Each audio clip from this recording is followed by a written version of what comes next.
எனக்கு 2 குழந்தைங்க 1 இயர் கேப்பில் கையில் கிடச்சிட்டாங்க. ஜூடா 1.5 வயசு இருக்கும்போது ஜோச்சு பிறந்துட்டான். அந்த நிலைமையில் எனக்கு இருந்த பெரிய டாஸ்கே இந்த பிள்ளைங்களை வளர்க்குறது தான். பாஸ்டரை வந்து அவங்க அழுதாலே எனக்கு படப்படன்னு ஆகிடும். எங்கள் அம்மா வீட்டிலேருந்து நான் வந்ததுக்கப்புறம் அம்மா மாமியார் யாருமே வந்து என் கூட இருக்க முடியலை. நான் கூப்பிட்டு பார்த்தா அவங்களுடைய சூழ்நிலை இல்லை, எனக்கு மெய்டு இல்லை, பாஸ்டரை நல்ல காலத்திலே பிடிக்க முடியாது. அப்படியே அப்போது அவங்க இருக்கிற நேரத்துலையும் அவங்களால குழந்தைங்களை பார்க்க முடியாது. எனக்கு 2மே சின்ன குழந்தை அப்படின்னு இருக்கும்பொழுது எனக்கு பெரிய மலை போல் நின்றது, இந்த குழந்தைங்களை எப்படி நம்ம வளர்த்து எடுக்க போகிறோம் அப்படின்னு. அப்போ நான் ஜெபிச்ச ஜெபம் அதான். அவங்க வயிற்றில் இருக்கும் போதும் இந்த கர்ப்பம், என் கர்ப்பம் இந்த பிள்ளையை சுமக்கிறதுக்கு திராணி இல்லை ஆண்டவரே, நீங்கள் சுமந்துக்கங்க, உங்கள் கையில் தரேன்னு சொன்னேன். பிறந்த உடனே கையில் எடுத்து அவங்க காதில் போய் இயேசுவே இயேசுவே இயேசுவேன்னு கத்துனேன். அந்த புது மேனுஃபேக்சராகி வெளியே வந்திருக்குல்ல புது பொம்மை, அது காதில் என்ன தான் கேட்கணும் ஃபஸ்ட்டு. கேட்டுட்டு இப்படி தூக்கி, யாருமே இல்லை ரூமில், எங்கள் அம்மா தூங்கிட்டு இருந்தாங்க, இப்படி தூக்கி ஏசப்பா இதை வளர்க்க எனக்கு தெரியாது, நீங்கள் வளர்த்து கொடுத்துருங்க, உங்கள் கையில் தரேன்னு நான் ஜெபிச்சேன். 2 பிள்ளைக்கும் அப்படி தான் ஜெபிச்சேன். தூக்கவே முடியாது, ஆப்ரேஷன் ஆகி கடந்தேன். ஆனாலும் இப்படி தூக்கி ஆண்டவரே எனக்கு வளர்க்க முடியாது, நான் யாரையுமே நம்பலை, நீங்கள் தான் எனக்கு வளர்த்து கொடுங்க. இன்னைக்கு வரைக்கும் நான் பிடிச்ச கையை ஆண்டவர் தான் பிடிச்சிட்டு இருக்கிறார். இன்னைக்கு வரைக்கும் ஆண்டவர் தான் வளர்க்குறார். அங்கே நிறைய தாய்மார் இருக்கிறீங்க, உங்கள் பிள்ளைகளை உங்களால் கையாள முடியலனாலும், உங்களுக்கு சரியான மென்டலாக நீங்கள் இருக்க முடியலனாலும், நீங்கள் செய்ய வேண்டிய ஒன்று, அவங்க தூங்கும் போது அவங்க கையை பிடிச்சி ஏசப்பா நீங்கள் பிடிச்சிக்கோங்க ஆண்டவரே, தலையில் கை வச்சு ஏசப்பா நீங்கள் பார்த்துக்கங்க ஆண்டவரே.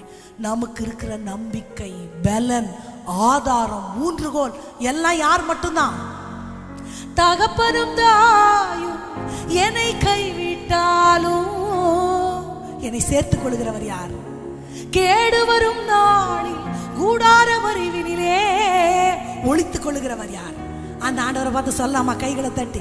நாளைய தினத்தை குறித்து பயம் இல்லை. மனசுக்குள்ள என்ன பயம் இருந்தாலும் அது ஆண்டவர் சமூகத்துல வச்சு, நான் இங்க எல்லாவற்றையும் பார்த்து கொள்வீர் ஆண்டவரே, எல்லாம் பார்த்து கொள்வார். மறுபடியும் சொல்லாமா? நாளைய தினத்தை குறித்து பயம் இல்லை, நாதன் இயேசு எல்லாம் பார்த்து கொள்வார். கேடு வரும் நாளில் கூடார மறைவினிலே ஒளித்து வைத்திடுவார். கேடு வரும் நாளில் கூடார மறைவினிலே ஒளித்து வைத்திடுவார். கண்மலையின் மேல் உயர்த்தி நிறுத்திடுவார்.